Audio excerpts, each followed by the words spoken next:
अस्सलाम वालेकुम। Today we discuss chapter number 5 sequence and series, जो कि हमारे पास कैलकुलस में चैप्टर नंबर 5 है। यहाँ पे हम डिस्कस करेंगे कि सीक्वेंस और सीरीज़ क्या होता है। ठीक है, सबसे पहले सीक्वेंस की बात करें हम, तो सीक्वेंस हमारे पास इसके कुछ स्पेसिफिक रूल्स होते हैं। ठीक है, अब क्या होता है, यहाँ पे हमारे पास nth टर्म दी हुई होती है सीक्वेंस की। आपके पास कोई भी एक सीक्वेंस दी होगी, उसकी में nth टर्म दी हुई होगी। अगर नहीं दी हुई होगी तो हमें फाइंड करनी होती है, खुद से nth टर्म फाइंड करनी होती है, बनानी होती है। ठीक है, और जो हमारे पास nth टर्म आती है उसे हम यू एन का नाम देते हैं। ठीक है, और फिर उस पे हम क्या करेंगे। और एक और चीज़ कि हमारे पास क्या होती है, इनफाइनाइट सीक्वेंस होती है, वो कहीं पे भी ख़त्म नहीं होती, इसीलिए हम उसकी nth टर्म फाइंड करते हैं सबसे पहले। और उसके बाद if sequence tends to limit L, then we can write as limit infinity. ठीक है, सबसे पहले उसकी यू एन टर्म फाइंड की और उस पर फिर लिमिट इन्फिनिटी हम फाइंड करते हैं। ठीक है, ये हमारे पास सीक्वेंस होती है। मोनोटॉमिक सीक्वेंस क्या होता है, sequence which is either increasing और डिक्रीजिंग कॉल्ड मोनोटॉमिक सीक्वेंस। इसकी एग्जांपल्स देख लेते हैं हम। यहाँ पे हमारे पास क्या है, 1,4,7। यहाँ पे हमारे पास क्या है कि ये हमारे पास सीक्वेंस है, ये इंक्रीज होते जा रही है। ठीक है, और 1/2, 1/3, 1/4, ये सीक्वेंस हमारे पास क्या हो रही है, डिक्रीज हो रही है। ठीक है, और ये सीक्वेंस हमारे पास इंक्रीज हो रही है। ठीक है, इसके बाद बात करते हैं कन्वर्जन और डाइवर्जन की, कि कन्वर्जन और डाइवर्जन हमारे पास क्या होता है। क्या बोल रहे हैं, अगर इफ़ लिमिट इज़ फाइनाइट, यानी लिमिट आपकी कोई भी फाइनाइट नंबर आती है तो आपने क्या करना है, दिस सीक्वेंस इज कन्वर्जन, वो सीक्वेंस हमारे पास कन्वर्जन होगी। ठीक है, if limit is not finite यानी इनफाइनाइट, इज़ नॉट फाइनाइट यानी इनफाइनाइट, कि अगर हमारे पास लिमिट इनफाइनाइट होगी तो वो सीक्वेंस हमारे पास क्या होगी, डाइवर्जन होगी। ठीक है, अब जैसे कि हमारे पास एक यहाँ पे हमें सीक्वेंस दी हुई है। ठीक है, दिस कॉल्ड सीक्वेंस 1/4, 1/9, 1/16। ठीक है, इससे हमें nth टर्म फाइंड करनी है। सबसे पहले nth टर्म फाइंड कैसे होगी, ऊपर हमारे पास क्या है, सब में 1 है, तो ऊपर क्या आ जाएगा हमारे पास 1। नीचे देखें क्या है हमारे पास, इसके नीचे 1 है, इसके नीचे 4 है, इसके नीचे 9 है, इसके नीचे 16 है।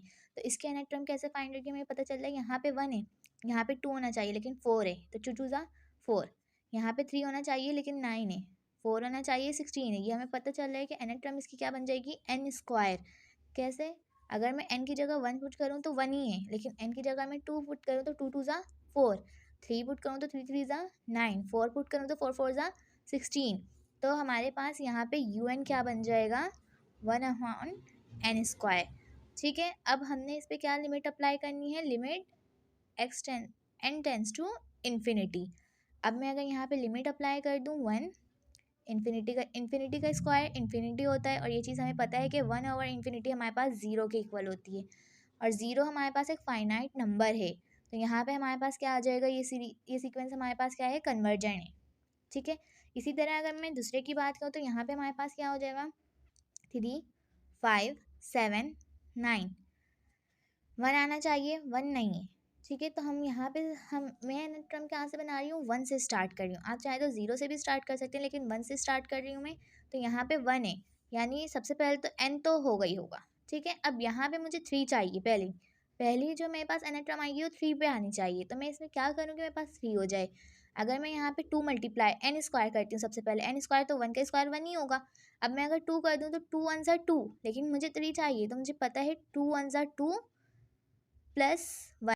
ठीक है, nth टर्म हो गई। अब मुझे nth टर्म पता चल गई, तो मैंने इसे यू एन का नाम दे दिया और कह दिया कि मैं यहाँ पे limit n tends to infinity apply कर रही हूँ। किस पे अप्लाई कर रही हूँ, 2n+1 पे लिमिट अप्लाई किया मैंने, तो 2 इन्फिनिटी +1 हो गया। यहाँ पे इन्फिनिटी से कोई भी चीज़ मल्टीप्लाई होगी इन्फिनिटी रहेगी, इन्फिनिटी में कोई भी चीज़ प्लस होगी इन्फिनिटी ही रहेगी।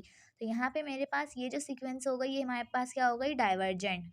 क्यों, क्योंकि यहाँ पे मेरे पास इन्फिनिटी आ गया, इनफाइनाइट नंबर आ गया, और इनफाइनाइट नंबर हमेशा हमारे पास इन्फिनिटी ही होता है। ठीक है, अब नेक्स्ट देखते हैं, यहाँ पे मेरे पास यहाँ पे भी nth टर्म बनानी है। क्या दिया हुआ है, 1/2, 4, 8, 16। अगेन मुझे पता चल रहा है कि 1 ऊपर आ जाएगा और नीचे मेरे पास क्या आएगा, 2 है। अब मुझे ये बात पता है कि 2 है, 2 2 ज़ा 4, 2 2 ज़ा 4, 4 2 ज़ा 8, यानी यहाँ पे मैं एक चीज़ देख रही हूँ, यहाँ पे 1 नहीं आ रहा, यहाँ पे क्या आ रहा है, 2 आ रहा है। तो मैंने इसकी एक पावर बनाने की कोशिश की कि मैं अगर 2 की पावर n लेती हूँ तो 2 1 ज़ा 2, 2 2 ज़ा 4, अगर ये स्क्वायर 2 हो जाए 2 2 ज़ा 4, अगर ये 3 हो जाए तो 2 2, 2 2 ज़ा 4, 4 2 ज़ा 8, यही आ रहा है। तो इसमें क्या हो जाएगा, 2 की पावर n। अब अगेन मैं यहाँ पे भी क्या करूँगी, यू एन इक्वल हो जाएगा limit tense to infinity 1/2n। अगर मैं अब यहाँ पे लिमिट अप्लाई करूँ तो 1/∞। ठीक है, किसी की चीज़ की भी पावर हमारे पास इन्फिनिटी हो, किसी भी किसी भी नंबर की पावर अगर हमारे पास इन्फिनिटी हो तो वो हमारे पास क्या बन जाता है, इन्फिनिटी ही बन जाता है। तो 1/∞। और ये बात हमें पता है कि 1/∞ किसके बराबर होता है, हमारे पास ज़ीरो के। और ये हमारे पास क्या हो जाएगा, कन्वर्जेंट। कन्वर्जेंट क्यों हो जाएगा, क्योंकि हमारे पास यहाँ पे एक फाइनाइट नंबर है। फाइनाइट नंबर क्या है, ज़ीरो। अगर यहाँ पे मेरे पास इन्फिनिटी आ जाता है तो ये डाइवर्जेंट हो जाता है। अगर यहाँ पे ज़ीरो की जगह 1/2, 0.5, 3, 9 ऐसे कोई भी नंबर आएंगे जो हमारे पास फाइनाइट हो तो वो मेरे पास कन्वर्जन हो जाएगा। ठीक है, इसी तरह मैं यहाँ पे जो है दूसरे की सीक्वेंस की nth टर्म बनाऊंगी तो यहाँ पे मेरे पास क्या हो जाएगा, मुझे ऊपर दिख रहा है कि 1 है, 2 है, 3 है, 4 है, यानी ये एक लाइन से नंबर चलते जा रहे हैं। देन एन लिख देंगे। ठीक है, अब मैं नीचे देख रही हूँ तो नीचे यहाँ पे नहीं हो रहा है, 1 आना चाहिए, 2 आ रहा है, 2 आना चाहिए, 3 आ रहा है, 3 आना चाहिए, 4 आ रहा है, यानी एक एक नंबर ज़्यादा आ रहे हैं यहाँ पे। तो मैं क्या करूँगी, n+1।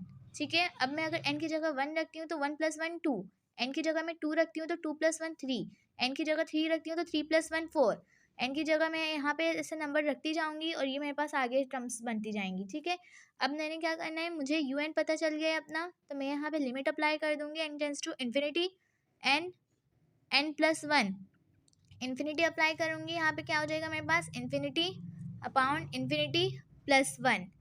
अब ये मेरे पास क्या चीज़ है, ये मेरे पास एक इन्फिनिटी अपॉन इन्फिनिटी की कंडीशन बन गई है, जो मेरे पास एल हॉपिटल रूल अप्लाई करेंगे अब हम। ठीक है, क्योंकि ये मेरे पास एक इन्फिनिटी अपॉन इन्फिनिटी की कंडीशन बन गई है। हमारे पास जब भी लिमिट्स में इन्फिनिटी अपॉन इन्फिनिटी की कंडीशन बनती है तो हम उसे सॉल्व करते हैं। यहाँ पे आप और मेथड से भी सॉल्व कर सकते हैं, लेकिन यहाँ पे हमारे लिए कौन सी मेथड है, यहाँ पे मैं एल हॉपिटल लगा ले रही हूँ, सिंपल। ठीक है, एल हॉपिटल लगाऊंगी, एन का डेरिवेटिव 1, एन का डेरिवेटिव 1+1, 1+1 2 हो जाएगा, 1/2। यहाँ पे अब मैं लिमिट अप्लाई करूँगी, देन मैं लिमिट अप्लाई करूँगी तो मेरे पास 1/2 ही आएगा।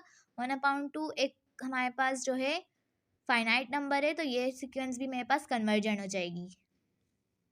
यहाँ पे अब मेरे पास मुझे एक un ऑलरेडी बना के दिया हुआ है, यानी मेरे पास nth टर्म ऑलरेडी गिवन है। अब मुझे इस पर सिर्फ लिमिट अप्लाई करना है, तो इस पर लिमिट कैसे अप्लाई होगी कि un मुझे गिवन है, डायरेक्ट मैं लिख दूंगी un limit extends to infinity. Infinity में आपको पता है कि अगर हमारे पास ऊपर वाली पावर और नीचे वाली पावर दोनों सेम होती है तो हमारे पास इसके कोफिशिएंट्स इक्वल हो जाते हैं, जैसे 1/2। अगर हमारे पास ये दोनों कंडीशन होती है तो ऐसा हो जाता है। इसी तरह हमारे पास डिनोमिनेटर बड़ा हो नॉमिनेटर से तब भी हमारे पास कंडीशन होती है, और नॉमिनेटर बड़ा हो डिनोमिनेटर से तब भी हमारे पास कंडीशन होती है। ठीक है, यहाँ पे हमारे पास इन्फिनिटी 0, और यहाँ पे हमारे पास जो कंडीशन है, यहाँ पे हमारे पास क्या होगा, ऊपर वाली n टर्म n² और नीचे वाले n² की हाईएस्ट पावर के कोफिशिएंट इक्वल हो जाते हैं, तो 1/2। ये हमारे पास कौन सी सीक्वेंस हो जाएगी, कन्वर्जन हो जाएगी। कन्वर्जन क्यों होगी, क्योंकि ये हमारे पास एक फाइनाइट नंबर है। इसी तरह यहाँ पे भी हमारे पास un गिवन है, तो हमने डायरेक्ट लिमिट अप्लाई कर दी। लिमिट हमारे पास क्या है, infinity cos 1/n, direct limit apply करेंगे कॉस इन्फिनिटी। अब हमारे पास क्या है, 1/∞। 1/∞ किसके बराबर होता है, कॉस 0 हो जाएगा। यहाँ पे 1/∞ 0 के बराबर होता है, तो कॉस 0, कॉस 0 हमारे पास किसके बराबर होता है, 1। 1 हमारे पास एक कन्वर्जेंट नंबर है। ठीक है, क्योंकि फाइनाइट नंबर है।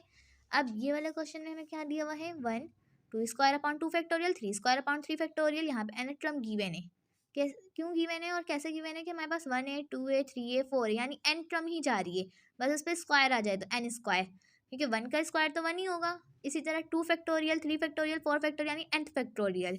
अब यहाँ पे हमारे पास un ऑलरेडी गिवन है, हमने लिमिट अप्लाई कर ली, लिमिट हमारे पास इन्फिनिटी आ जाएगी, n² फैक्टोरियल। अब मैं अगर इस पर लिमिट अप्लाई कर लूँ इन्फिनिटी की, तो इन्फिनिटी अपॉन इन्फिनिटी बन जाएगा, लेकिन हमें इन्फिनिटी अपॉन इन्फिनिटी नहीं चाहिए। ठीक है, तो हम इस पर क्या करेंगे, एल हॉपिटल अप्लाई करने से अच्छा है कि हम यहाँ पे इसे थोड़ा सा सॉल्व करने की कोशिश करें, क्योंकि हमारे पास फैक्टोरियल है। तो n² ऐसा ही रहेगा, n फैक्टोरियल मैं बस खोल दूंगी, n-1 का फैक्टोरियल। ठीक है, तो n² से n² कैंसिल, n-1 के फैक्टोरियल को और थोड़ा सा खोल देंगे कि ऊपर वाली टर्म या नीचे वाली टर्म, हमें दोनों में से कोई एक टर्म में क्या नहीं चाहिए, n नहीं चाहिए। इन्फिनिटी अपॉन इन्फिनिटी की कंडीशन हमें यहाँ से ख़त्म करनी है। ठीक है, तो क्या हो जाएगा, n-1 n-2 का फैक्टोरियल।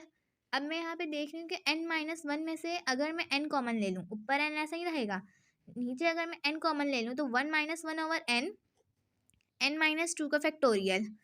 इस n से ये n कैंसिल, ऊपर क्या बच गया मेरे पास 1। अब मैं अगर यहाँ पे देखूँ तो 1 - 1/n, n-2 को फैक्टोरियल, ठीक है, n-2 का फैक्टोरियल। अब मैं अगर इस पर लिमिट अप्लाई करूँ तो मुझे पता है n की जगह लिमिट अप्लाई होगी इन्फिनिटी, 1/∞, 0 हो जाएगा हमारे पास, यहाँ पे इन्फिनिटी रहेगा, तो मेरे पास आंसर क्या आ जाएगा 1/∞। 1/∞ मेरे पास किसके बराबर होता है, 0 के बराबर होता है, और 0 एक मेरे पास फाइनाइट नंबर है, तो ये हो जाएगा मेरे पास कन्वर्जेंट, ठीक है।